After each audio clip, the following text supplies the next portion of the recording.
Hello guys, कैसे हैं आप लोग। तो लास्ट टाइम हमने अपना लोकोमोशन एंड मूवमेंट वाला चैप्टर खत्म कर लिया था, जिसमें हमने मसल्स और स्केलेटल सिस्टम के बारे में पढ़ा था। आज हम अपना दूसरा चैप्टर स्टार्ट करने वाले हैं। ह्यूमन फिजियोलॉजी का दूसरा चैप्टर है हमारा। अब अगला पढ़ेंगे हम blood and it's circulation. Blood circulation पढ़ेंगे पूरा प्रॉपर हम। ऐसे हम ब्लड के बारे में पढ़ेंगे, उससे रिलेटेड टिश्यूज़ के बारे में पढ़ेंगे, हार्ट के बारे में पढ़ेंगे हम, ब्लड मैचिंग के बारे में पढ़ेंगे। हम बोलते हैं ना कि ब्लड हमारा मैच नहीं हो रहा, जब हमें किसी को खून देना हो या खून चढ़ाना हो तो डॉक्टर बोलता है ब्लड मैच नहीं हो रहा, इसका ब्लड ग्रुप मैच नहीं हो रहा, ये मैच नहीं हो रहा, तो हम ये नहीं चढ़ा नहीं सकते या फिर ये वाला चढ़ा सकते हैं। पर्सन टू पर्सन वेरी करता है। तो ये सारी चीज़ें पढ़ेंगे। उससे रिलेटेड बाद में हम खून जमने की प्रोसेस पढ़ेंगे कि हमारे कोई चोट लग जाती है तो क्या होता है, थोड़े टाइम बाद क्या होता है, वहाँ पे काला काला जम जाता है। उसके मैकेनिज्म को समझेंगे पूरा, जो काला काला खुरंट बनता है जिसे हम खुरंट बोलते हैं, उसके बनने की प्रोसेस को समझेंगे। ये सारी चीज़ें आज हम समझेंगे। इससे क्या होगा, हम पूरी डिटेल में आज सारी चीज़ें करेंगे और काफ़ी अच्छे से करेंगे। तो स्टार्ट करें हम अपना ब्लड एंड इट्स सर्कुलेशन। ठीक है।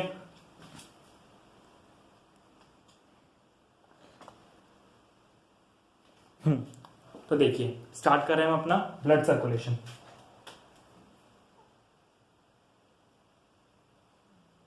ब्लड सर्कुलेशन, ठीक है। सबसे पहले समझते हैं होता क्या है।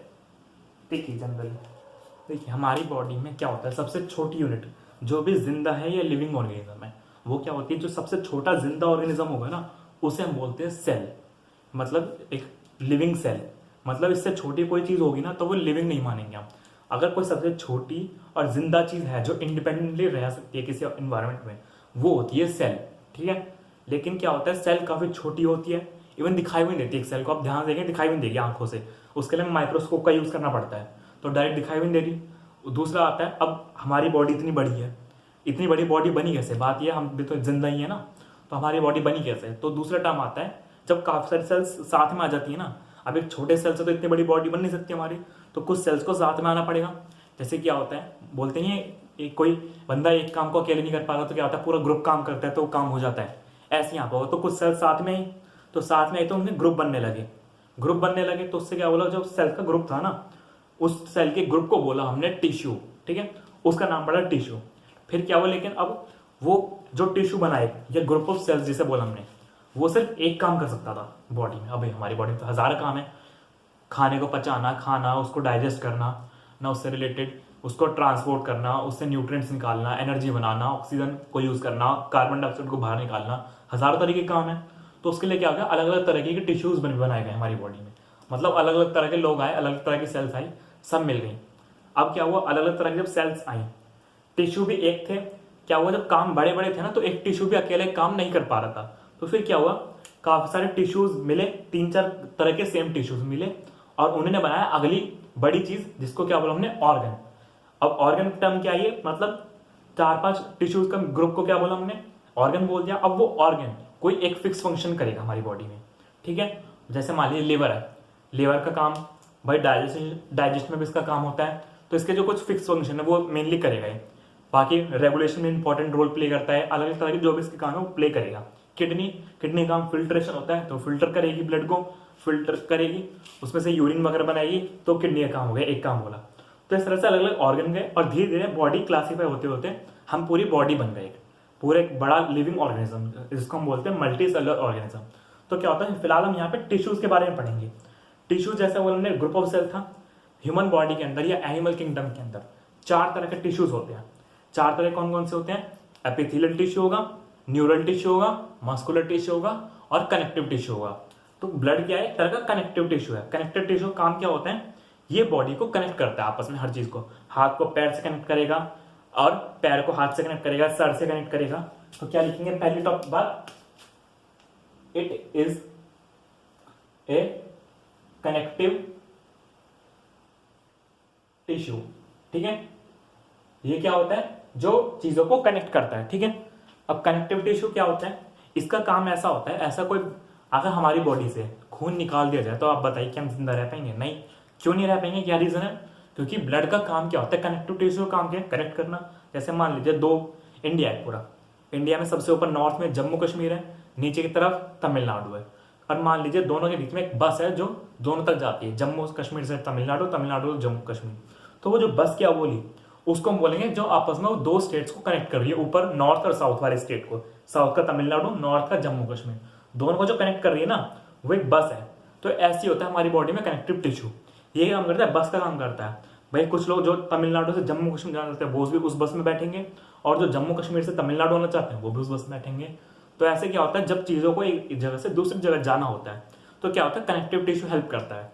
उसमें से जो सबसे इंपॉर्टेंट काम करता है सबसे ज्यादा जो ट्रांसपोर्ट का, वो होता है हमारा ब्लड। ठीक है, it is a connective tissue. उसमें से भी क्या होता है, ये होता है fluid connective tissue.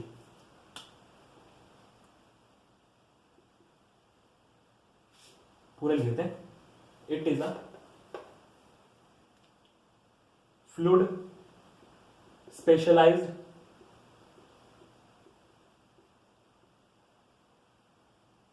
Connective tissue. ठीक है, ये टिश्यू भी हमारे कई तरह के होते हैं, तो उसमें से जो स्पेशलाइज्ड कनेक्टिव टिश्यू है वो है हमारा ब्लड। बाकी कनेक्टिव टिश्यूज का क्लासिफिकेशन हम उसमें चैप्टर 7 में करेंगे, जो हमारा आएगा स्ट्रक्चरल ऑर्गेनाइजेशन, उसमें पढ़ेंगे बाकी। लेकिन यहाँ पे हमने पढ़ा ये एक स्ट्रक्चरल है, जिसमें क्या है, structure specialized connective tissue. Fluid क्यों बोला हमने, क्योंकि क्या होता है, ब्लड हमने देखा है ब्लड पानी जैसा होता है ना, ऐसा नहीं कि सख्त होता है, लेकिन कुछ ऐसे होते हैं कनेक्टिव टिश्यू के पार्ट जो सख्त होते हैं, जैसे कि बोन।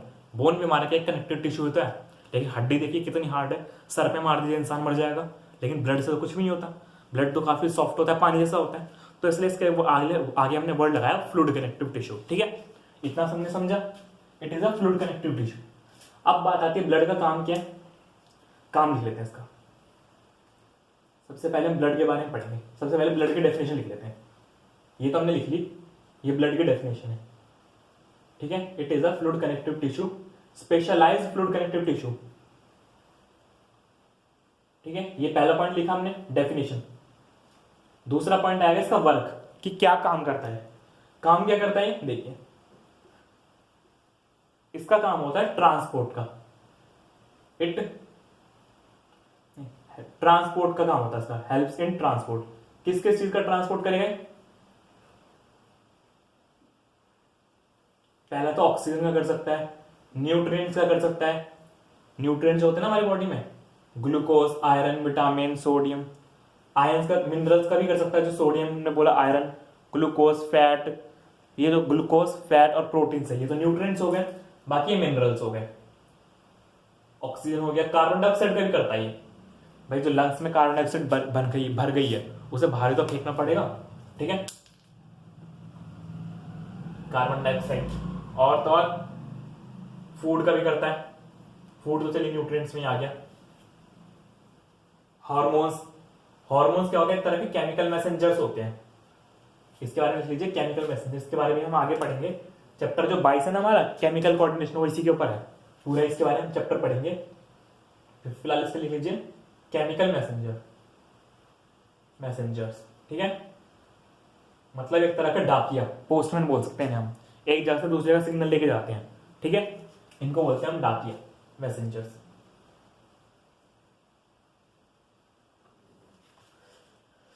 ठीक है, और भी काफी सारी चीजें ट्रांसपोर्ट करते हैं। तो इतना हमने देखा कि अब ये उसमें की चीजों को ट्रांसपोर्ट करते हैं। अब बात आती है भाई, पानी तो एक तरह का है, खून पानी तो है, तो बहेगा, बॉडी के अंदर बहेगा, तो दो तरीके से बह सकता है।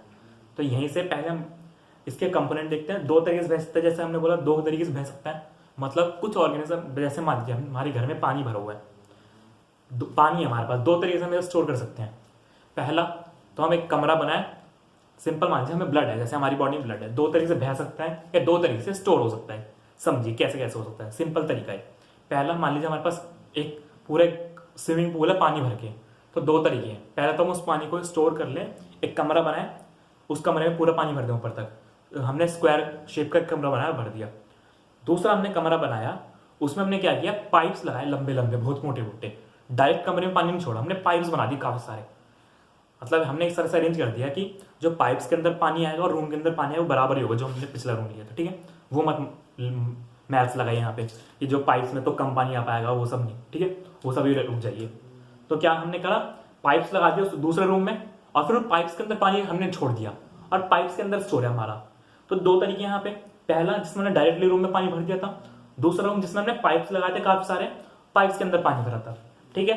तो पाइप्स के अंदर पानी था, तो इस तरह के दो तरह के सर्किट बन गए। भी देखिए, ब्लड को फ्लो कराना है तो ऐसे ही तो कराएंगे हम, या तो बॉडी में डायरेक्ट भर दो, क्योंकि ब्लड ऐसा तो है नहीं कि रुका रहेगा हमारी बॉडी में, फ्लो भी करता है उस रूम में। मान लीजिए हमने मोटर लगा दी, अब दोनों में भाई पाइप वाले में मोटर लगा दी और उसमें भी लगा दी, उसमें लगा दी मोटर, डायरेक्ट पानी सर्कुलेट करता रहेगा पूरे रूम में, वॉशिंग मशीन की तरह बन जाएगा वो तो। पहला रूम तो जिसमें हमने कोई पाइप नहीं लगाए थे, ठीक है, वो तो रूम वॉशिंग मशीन बन जाएगा, पूरा घूमता रहेगा पानी। दूसरा जिसमें हमने पाइप्स लगाए काफी सारे रूम में, उसमें अगर हमने मोटर लगाई तो क्या होगा, पानी का एक पाइप्स का सर्किट बन जाएगा पूरा, जैसे बिजली का सर्किट होता है ना, पूरा हर पाइप में से घूम फिर के वापस पानी वहीं पे आ जाएगा, फिर आगे जाएगा, फिर घूम के वापस आ जाएगा।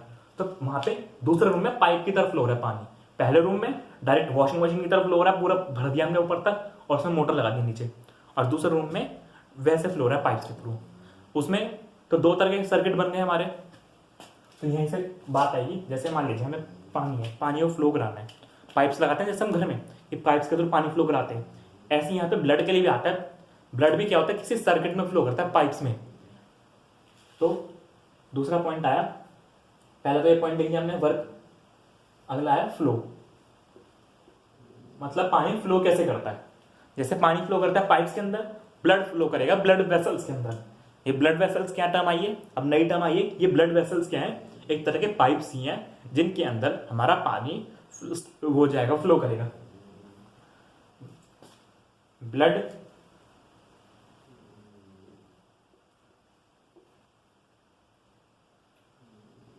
फ्लो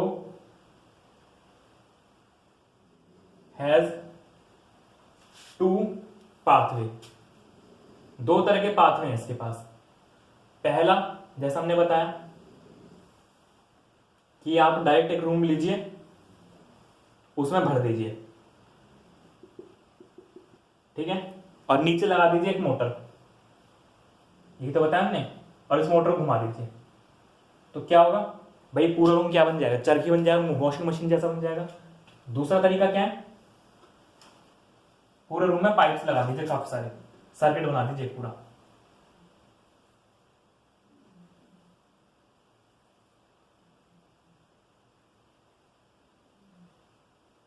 ठीक है, इस तरह से हमने काफी सारे पाइप लगा दीजिए मान लीजिए, और अब पानी इन पाइप्स के अंदर फ्लो हो रहा है, ठीक है, यहां पे फ्लो हो रहा है पानी, ये ब्लड है हमारा, जैसे पानी फ्लो होता है ना, ऐसे ब्लड होगा, सेम जैसे पानी फ्लो होगा ना, वही तरीका हमारा ब्लड फ्लो होने का भी, ठीक है।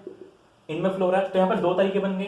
पहला तरीका है वॉशिंग मशीन बना दी हमने घुमा के, चक्री, कपड़े धो सकते हैं। दूसरा तरीका क्या है, पाइप बना दिए, पाइपों के थ्रू पानी ट्रांसफर करेंगे नीचे, यहाँ पे कहीं मोटर लगा देंगे, मोटर क्या करेगी, पूरा पानी को सर्कुलेट कराती रहेगी ताकि पानी एक जगह ना रुक जाए। जैसे हमारे घरों में लगा होता है ना, जमीन से लेके ऊपर तक ले जाना होता है पानी समरसेबल में, तो मोटर लगाते हैं ना, वो क्या हम करते हैं, पानी को उठाती है ऊपर तक एनर्जी खर्च करके, वो थर्मोडाइनमिक्स में आ जाता है, वो वाला पार्ट हमारा नहीं है खैर।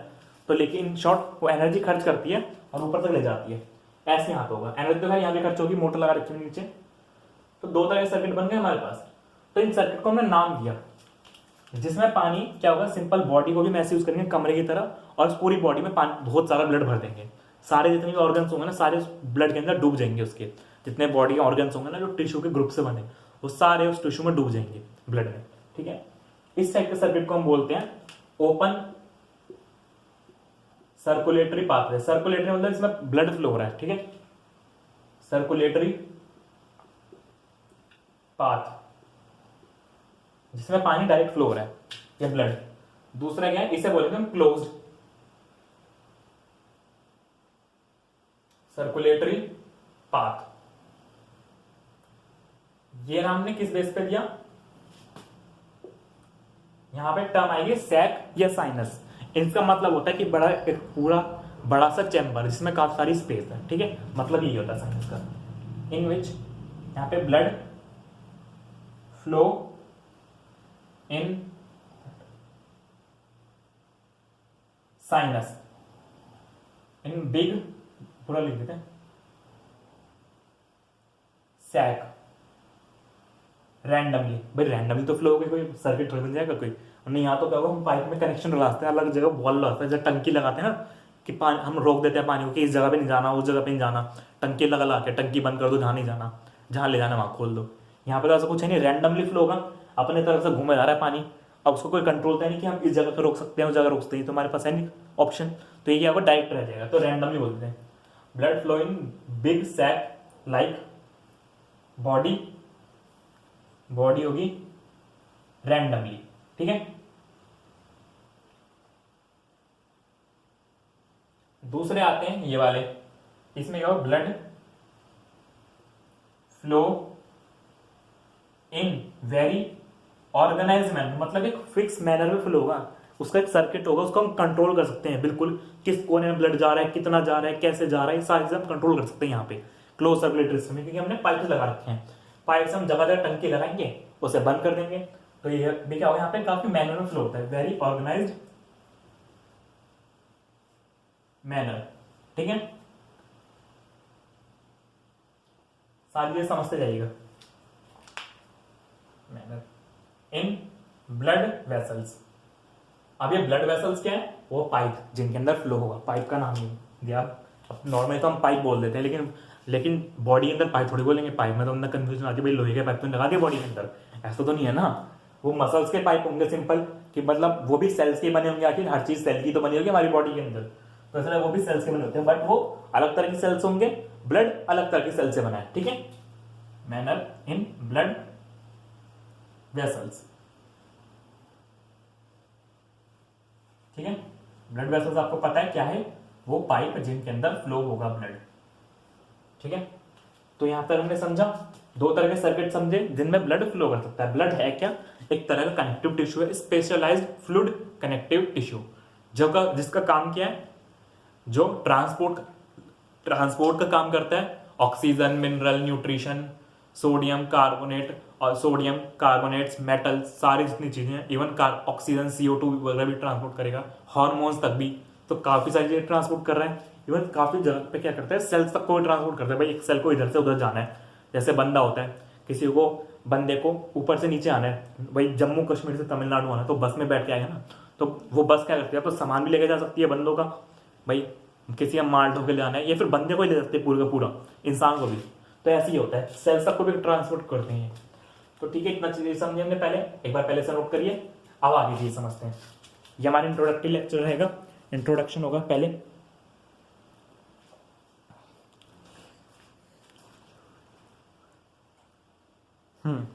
हाँ जी, देखते हैं आगे, चलिए।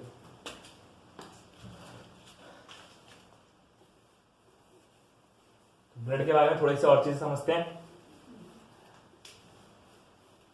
अभी तक हमने क्या क्या समझा कि ब्लड क्या है, एक फ्लूइड कनेक्टिव टिश्यू है, स्पेशलाइज्ड, जिसका काम सिर्फ ट्रांसपोर्ट का है, और जो कि पाइप्स के अंदर फ्लो हो सकता है या फिर डायरेक्टली फ्लो हो सकता है बॉडी में, हम मतलब डाल देंगे बॉडी में, अपने आप वो बहता रहे जैसे मर्जी, थोड़ी बहुत हवा चल रही तो बह गया, वरना फिर वो फिक्स हो गया, ठीक है। इसके कुछ एग्जाम्पल लिख लीजिए पहले, ठीक है, कि किसके अंदर क्लोज मिलेगा, किसके अंदर ओपन।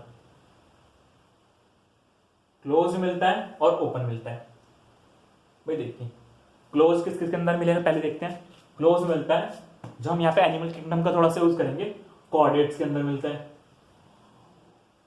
ठीक है। कॉर्डेट्स क्या होते हैं, जिनके अंदर नोटोकॉर्ड होती है। दूसरा एनिलिड्स के अंदर मिलता है, एनिलिडा क्या होते हैं, अर्थवॉर्म वगैरह, समझे, इनके अंदर मिलता है, इन दो के अंदर ही मिलता है हमारा, इन दो के अंदर मिलता है, ठीक है। दो के बारे में लिख लीजिए।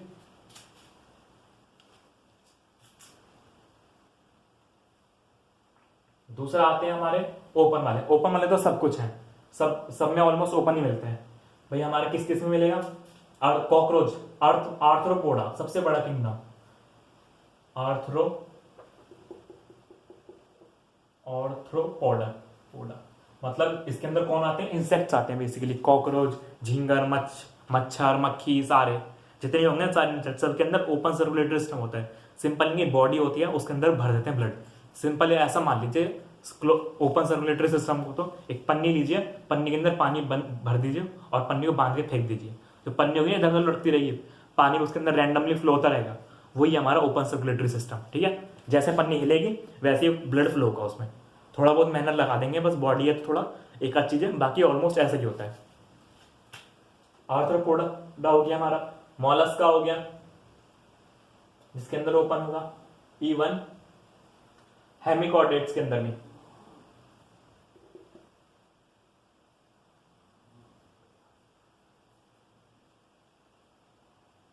हेमिकॉर्डिक्स, ठीक है।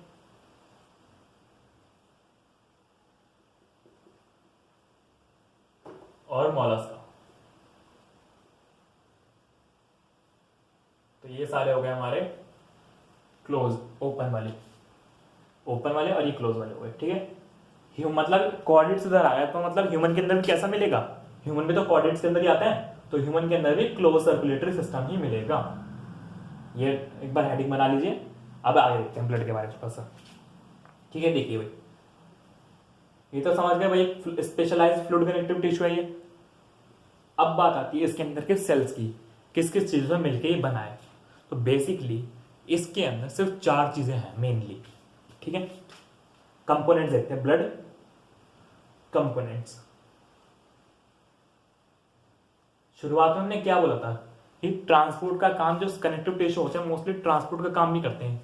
नहीं बोला तो सुन लीजिए, देखिए कि ब्लड कनेक्टिव टिश्यू काम करते हैं, बेसिकली कनेक्ट करते हैं। कनेक्ट करने का क्या होता है, आपस में जो एक दो लोगों के बीच में बात कराते हैं जो चीज, उसको हम कनेक्ट करने बोलते हैं। जैसे मान लीजिए फोन क्या होता है, 2 लोगों को कनेक्ट करता है, एक बहुत दूर होता है, दोनों बहुत दूर होते हैं, पास पास बुलाता है, दोनों से बात कराता है। मतलब दोनों के बीच की जो इन्फॉर्मेशन है ना, वो एक जगह से दूसरी जगह ट्रांसफर करता है। यही तो होता है कनेक्शन का मतलब। ब्लड मोस्ट इंपॉर्टेंट है, लेकिन जरूरी नहीं कि सिर्फ खाली ब्लड ही है, और भी टिश्यूज होते हैं जो ये काम कर देते हैं। पहले हम ब्लड पढ़ेंगे, फिर उसका दूसरा टिश्यू पढ़ेंगे, एक और भी होता है जिसका काम थोड़ा कम होता है, बट वो भी थोड़ा बहुत करता है, लेकिन मेन हमारा ब्लड है। तो ब्लड ये सबसे ज्यादा इंपॉर्टेंट है, और इसीलिए हमारा नाम भी ब्लड से रिलेटेड, जो चैप्टर का नाम है वो ब्लड ही है, क्योंकि मोस्टली कनेक्ट जो है ट्रांसपोर्ट का कनेक्शन का काम वो ब्लड ही करता है। बाकी दूसरा करेगा वो लिम्फ आएगा, वो आगे पढ़ेंगे जब पूरा खत्म हो जाएगा। ब्लड कंपोनेंट्स पढ़ते हैं पहले, ठीक है। इसके कितने कंपोनेंट होते हैं हमने बताया, मेनली 4 चीजें होंगी इसके अंदर। पहला RBC, मतलब रेड ब्लड कॉर्पसल्स। जो भी सेल्स सोच रहे थे ना वो सारे गलत है। हम यहां पे कॉर्पसल्स आता है। कॉर्पसल्स क्यों आता है ये भी हम आगे बताएंगे, ठीक है।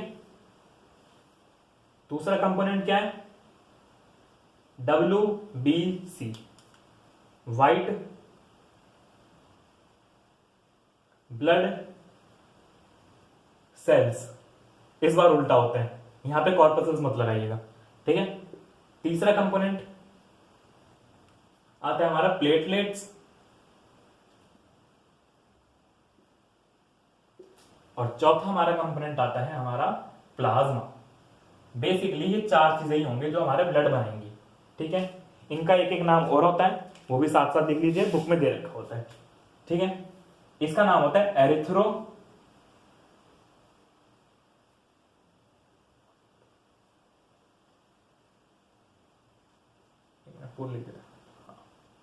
एरिथ्रोसाइट्स, ठीक है। ये इसका नाम हो गया। RBC का ही दूसरा नाम है वाइट ब्लड सेल्स का दूसरा नाम होता है ल्यूकोसाइट्स, ठीक है। और प्लेटलेट्स का नाम होता है थ्रोम्बोसाइट्स,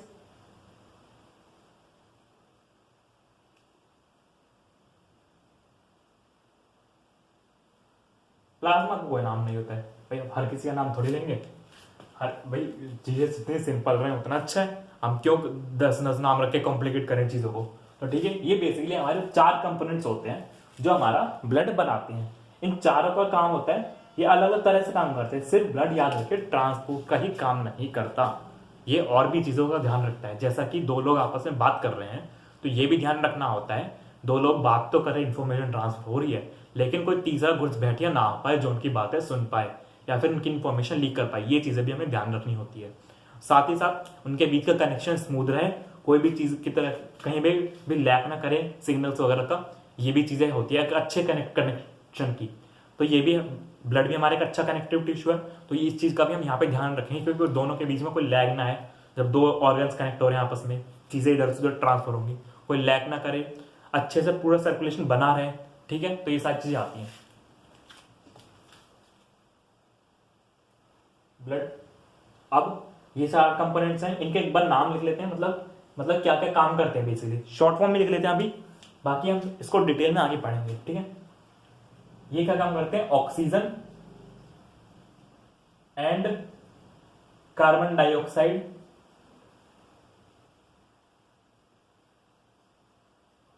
ट्रांसफर। ठीक है, इसका काम है ट्रांसपोर्ट करने का। किस चीजों को? ऑक्सीजन और कार्बन डाइऑक्साइड को। दूसरी चीज आती है इसकी, जैसा कि हमने बताया कि दोनों के बीच में कोई तीसरा घुसपैठिया आना चाहिए जो उनकी इंफॉर्मेशन चुरा के ले जाए, या फिर उनका कनेक्शन खराब कर दे, उनका फोन हैक कर ले, या फिर किसी भी तरह की दिक्कत ना आए तो उस चीज के लिए आते हैं हमारे, कौन आता है फोन में काम कौन करता है? ये सारी चीजों का ख्याल कौन रखता है? कंप्यूटराइज वर्ल्ड में साइबर सिक्योरिटी, वही तो काम करते हैं, साइबर क्राइम ब्रांच की। वो चेक करते किसी भी तरह का ऑनलाइन चीजें, ऑनलाइन फ्रॉड ना हो, या फिर सारी चीजें कोई तरह का डेटा लीक ना हो, हैक ना हो, हैकिंग की दिक्कत ना हो, ये सारी चीजें। तो ऐसी ही हमारी बॉडी में भी है, जब दो जगह से ट्रांसपोर्ट हो रहा है तो ये काम करेगी कि उनके बीच में कोई दिक्कत ना आए, तो उसके लिए ये आते हैं डब्ल्यू से। इनको हम बोलते हैं soldiers of body, soldiers of body. इनका काम है प्रोटेक्ट करने का हमें। ठीक है, बेसिकली हमें भाई जो सर्कुलेशन पढ़ना है ना ब्लड का, वो हमें सिर्फ ह्यूमन का ही पढ़ना है। थोड़ा सा इंट्रोडक्शन है कि किसमें ओपन होता है किसमें क्लोज, ये भी याद रखिएगा, एंट्रेंस एग्जाम्स में पूछा जाता है। ठीक है, सोल्जर्स ऑफ बॉडी।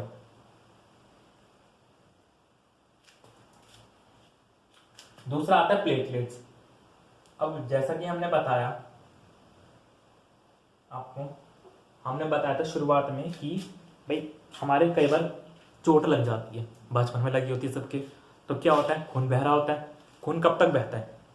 जब तक बिल्कुल नहीं बहेगा कि जब तक बॉडी में खत्म ना हो जाए, ऐसा कभी नहीं होता। खून थोड़ी सी देर बहेगा, उसके बाद क्या होगा? वहीं पे जहाँ चोट लगी वहाँ थोड़ा जमना शुरू हो जाएगा, खून टाइट टाइट हो जाएगा, और फिर कुछ दिन बाद हम जब देखेंगे उसे, तो वहाँ पे वो जो खून था ना जम गया था, वो बन जाता है काला काला हो जाता है पूरा, जिसे हम बोलते हैं खुरंट। इंग्लिश में हम उसे बोलते हैं ब्लड क्लॉट। तो वो किस लिए बनाया जाता है? ताकि हमारा ब्लड लॉस ज़्यादा ना हो बॉडी में, क्योंकि अगर ब्लड लॉस ज़्यादा हुआ बॉडी में तो हमारी डेथ भी हो सकती है। क्या होगा? हमारी बॉडी को सही से चीज़ें जो हमारा इसका काम है ट्रांसपोर्ट करने का, वो हो नहीं पाएगा, एनर्जी वगैरह बन नहीं पाएगी बॉडी में, एनर्जी नहीं बनेगी तो ब्रेन डेड, ब्रेन को भी एनर्जी नहीं मिलेगी, ब्रेन खत्म हो गया तो पूरी बॉडी खत्म। ब्रेन तो भाई पूरी बॉडी को कंट्रोल करता है, और ब्रेन को ऑक्सीजन नहीं मिली कम होने की वजह से ब्लड, तो बाकी खत्म पूरी बॉडी। इस ना सिर्फ ब्लड, ब्रेन को हार्ट पे भी इफेक्ट पड़ेगा, सारे ऑर्गन्स पे पड़ेगा जिनको ऑक्सीजन नहीं मिलेगी, और सबको ही नहीं मिल पाएगी, तो सारी चीज़ें इफेक्ट होंगी। ये भी काफ़ी इंपॉर्टेंट है कि ब्लड लॉस ना हो, तो इसलिए उसको कौन प्रोटेक्ट करेगा? ये बाय ब्लड क्लॉटिंग। ठीक है, बाय फॉर्मिंग क्लॉट। ठीक है, क्लॉट बना लेंगे। तीसरा आता है प्लाज्मा। अब भाई चीजें साफ साफ सही से स्मूथ, भाई तो सेल्स हैं सारी, बेसिकली सारे सेल्स हैं। अब सारे मान लीजिए एक नाली है, नाली एग्जाम्पल लीजिए नाली का, नाली में कीचड़ है, बहुत कुछ है। क्या मान, एक बात बताइए कि सब नाली में अगर मान लीजिए सिर्फ कचरा होगा, कीचड़ होगी, कंकड़ होंगे, पत्थर होंगे, कूड़ा होगा, क्या और उसे हमने फेंक दिया नाली में, क्या वो आगे बढ़ जाएगा अपने आप? नहीं बढ़ पाएगा ना। क्यों? क्योंकि वहां पे सूखा सूखा आगे कैसे बढ़ेगा? उसमें थोड़ा पानी डालते हैं ताकि वो पानी की सपोर्ट से आगे बढ़ जाए, आगे की तरफ निकल जाए, और फिर आगे बड़े नाले में पहुंच जाए। ऐसे ही यहाँ पे होता है भाई, सारी सेल्स है कूड़ा कंकड़, इसको आगे की तरफ फ्लो कराने के लिए, कूड़ा कंकड़ नहीं है काफी इंपॉर्टेंट है, लेकिन इसको आगे की तरफ फ्लो कराने के लिए क्या हमें कुछ पानी वगैरह तो लाना पड़ेगा ना, तो उसके लिए काम आएगी हमारी plasma. It is water part, तो बाकी का वाटर पार्ट का होगा हमारा प्लाज्मा ऑफ ब्लड। ठीक है, इतना समझे आप? एक बार इसे भी नोट करिए साथ साथ। भाई यहां पे लाइन डाल लीजिए, ऊपर का अलग पार्ट है, ये सारा ह्यूमन का था, ऐसे लिख लीजिए।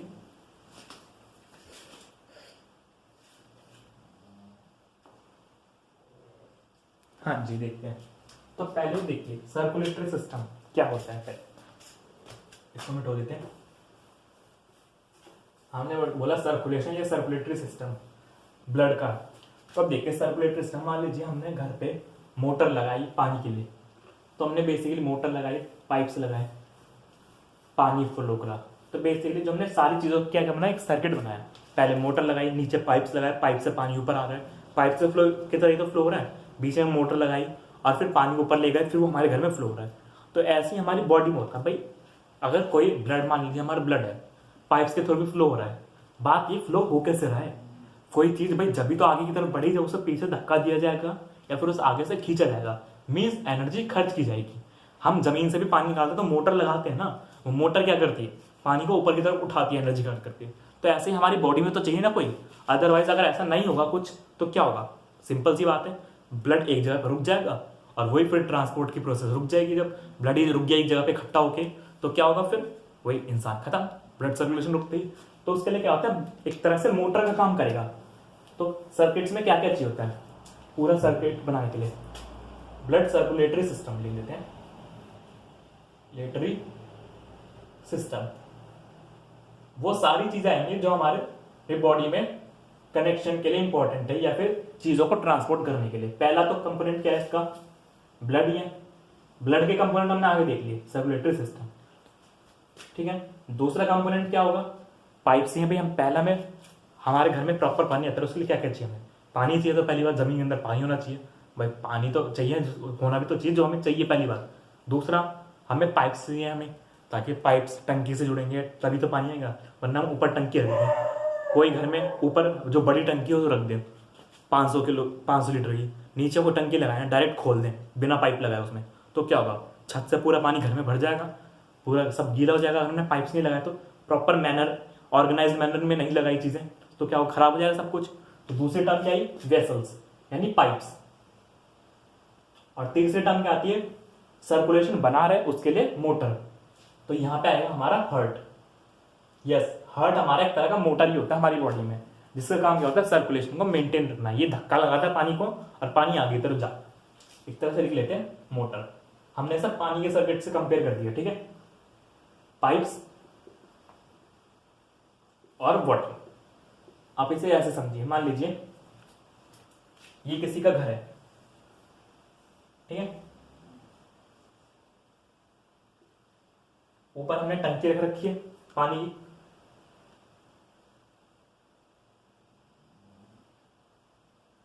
ये जमीन है, जमीन में नीचे भाई, नीचे से पानी निकालेंगे ना जमीन में से, तो ये पाइप है, ठीक है। अब देखिए यहाँ पे क्या क्या चीजें होंगी, ये क्या है, टंकी, जहां पे स्टोरेज है, मतलब जहां पे हम स्टोर कर रहे हैं सिंपल पानी, स्टोरेज, ठीक है। ये पाइप है।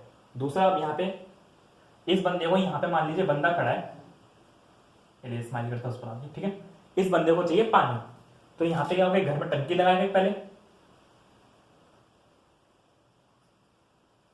ठीक है, टंकी लगा दी।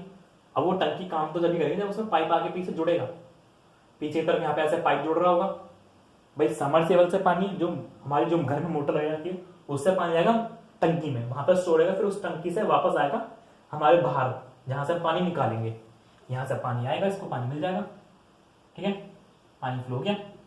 तो यहाँ पे क्या क्या चीजें देखिए इंपॉर्टेंट आई, पहले सर्किट जो बना ना पूरा, इसको हम बोलेंगे वाटर सर्किट, जहां से हम पानी फ्लो हो रहा है। तो ऐसे ही ब्लड का भी बनेगा, ब्लड में भी ये चीजें आएंगी। देखिए पहला, यहां और यहां पे लगा दी एक मोटर, ठीक है, हमने मोटर लगा दी, ठीक है, ये मोटर होगी। तो देखिए बेसिकली कितने कंपोनेंट आए, पहला मोटर आया जो पानी को ऊपर की तरफ धक्का ले रहा है, दूसरा पाइप्स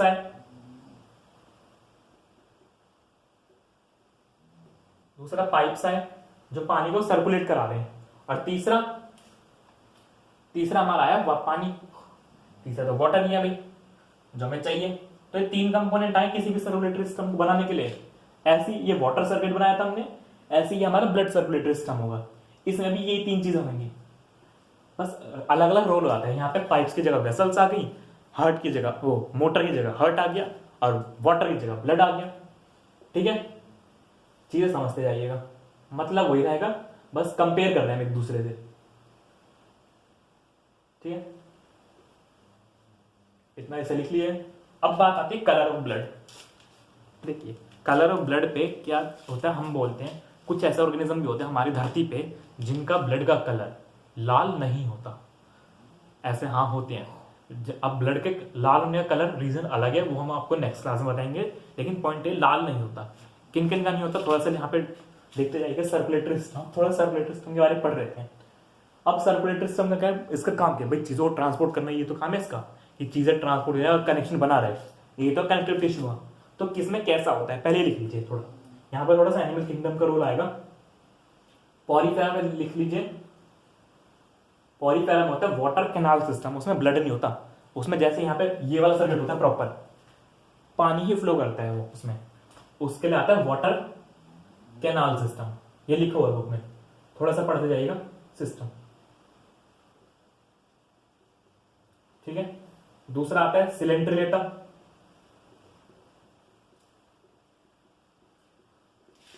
ग्रुप था इसमें हाइड्रा वगैरह आता है, हाइड्रा हमारे भाई सी एनेमोन वगैरह, इसके अंदर होता है गैस वाटर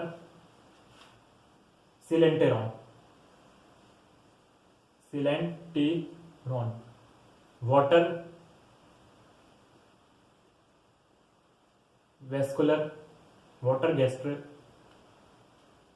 वाटर कैविटी, एक तरह की कैविटी होती है, इसके अंदर से पूरा पानी एक साइड से आता है एक साइड से निकल जाता है, ऐसा होता है दोनों के अंदर, एक साइड से पानी आएगा एक साइड से निकल जाएगा, इसके अंदर से सारी चीजें फिल्टर लेंगे, यहाँ से न्यूट्रिएंट्स आएंगे, सारा जो यहाँ से बॉडी को मिल जाएंगे, ये बॉडी है, दोनों के अंदर ऐसे होता है, बस नाम अलग अलग है, ठीक है। यहाँ से ब्लड पानी आ रहा है यहाँ न्यूट्रिएंट्स के साथ, ठीक है, न्यूट्रिएंट्स है, और यहाँ से न्यूट्रिएंट्स इधर मिल जाएंगे और वेस्ट जो है वापस चला जाएगा, यहाँ पे जो बॉडी के अंदर वेस्ट हो ना वापस बाहर फेंक देंगे, ये अंदर जाएगा ये बाहर जाएगा, ठीक है, ऐसे होता है। उसके बाद आता है फ्लेम सेल, वो प्लेटिहेलमिन्थेस,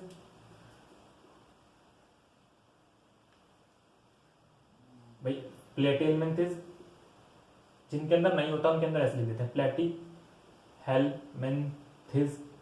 इनके अंदर कोई डायरेक्ट ब्लड का सर्कुलेटरी सिस्टम नहीं, याद रखिए ब्लड सर्कुलेटरी सिस्टम नहीं लिखा हमने, इनके अंदर किसी के भी अंदर प्लेटिहेलमिन्थेस, एस्क्लेहेलमिन्थेस,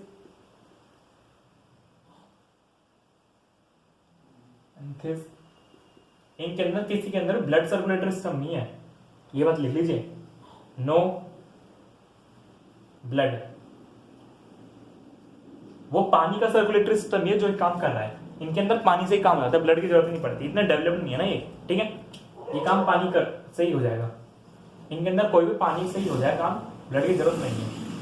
बाकी उसके बाद आते हैं हमारे वो हमारे एनिलिड्स, एनिलिड्स के अंदर मैंने आपको बताया ब्लड होता है लेकिन वो क्लोज सर्कुलेटरी सिस्टम होता है, उसके बाद कौन सा बताया आर्थ्रोपोडा, उसके अंदर भी ब्लड होता है लेकिन ओपन सर्कुलेटरी सिस्टम होता है, फिर मोलस्का उसके अंदर भी ओपन होता है, इवन इकाइनोडर्मेटा के अंदर भी ओपन सर्कुलेटरी सिस्टम होता है यार, ये भी लिख लीजिएगा, फिर हेमिकॉर्डेटा के अंदर भी ओपन ही होता है, और देन लास्ट में कौन सा आता है कॉर्डेट्स, उसके अंदर अपना आपको मिलता है हमारा क्लोज सर्कुलेटरी सिस्टम। तो सारी चीजें जिसके अंदर भी हो गया लिख लीजिए एक बार, इकाइन किस किस में क्या क्या होता है याद रखिएगा, चलिए लिख लेते हैं यहाँ पे छोटा लिख देता हूँ, इकाइनो डर्मेटा जिसके अंदर एक साथ क्लोज होता है उनको एक साथ लिख लेते हैं, जिसके अंदर ओपन होता है उसको एक साथ लिख लेते हैं, हेमिकॉर्डेट,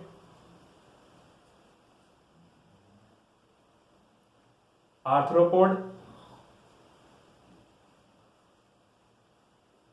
मोलस्का,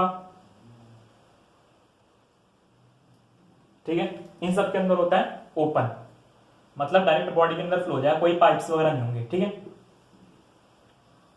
और क्लोज किस में होता है ये भी आपको लिखवाया हमने, एनिलिडा और कॉर्डेट्स, इनके अंदर होता है हमारा क्लोज। तो सर्किट समझे कितने टाइप का होता है और किसके अंदर कौन सा होता है ये भी समझे, किसके अंदर कैसे कैसा सर्किट होता है, किसके अंदर ब्लड सर्कुलेटरी सिस्टम होता है, किसके अंदर वाटर होता है, इनके अंदर एस्क्लेहेलमिन्थेस याद रखिएगा, जो भी हमारे एनिलिड्स है ना, एनिलिड से पहले पहले के सबके अंदर किसी के अंदर भी वाटर सबके अंदर किसी के अंदर ब्लड है ही नहीं, ब्लड सर्कुलेटरी सिस्टम सबके अंदर वाटर सर्कुलेटरी सिस्टम ही है, किसी के अंदर ब्लड का है ही नहीं, सब एनिलिड से स्टार्ट हुए, उसके अंदर फिर आगे डिपेंड करेगा ओपन है या क्लोज है, ठीक है। इसको एक बार लिख लीजिए,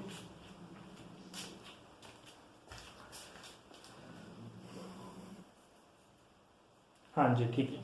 तो देखिए यहाँ पे हमारा फर्स्ट इंट्रोडक्शन लेक्चर था, यहाँ पे हमारा ये लेक्चर खत्म होता है, नेक्स्ट क्लास में हम अपना ब्लड के बारे में और डिटेल में पढ़ेंगे, ब्लड और ह्यूमन हार्ट के बारे में, पूरा ब्लड वाला टॉपिक हम पहले खत्म करेंगे, फिर ह्यूमन हार्ट पढ़ेंगे, देन बाद में लिम्फ वगैरह पढ़ेंगे और कुछ इंपॉर्टेंट चीज़ें पढ़ेंगे उसके बारे में, और उसके बाद हमारा धीरे धीरे चैप्टर खत्म होता चला जाएगा। याद रखिए, आप इससे हर तरह की तैयारी कर सकते हैं। आपके सारी इंपॉर्टेंट चीज़ें 11th 12th और नीट के लिए भी ये सिलेबस आता है सेम। तो ये मत सोचिए कि ये सिलेबस नहीं आएगा नीट में और कुछ एडवांस ही आता है, नहीं, यही सब चीज़ें आती हैं। ठीक है, तो थैंक यू।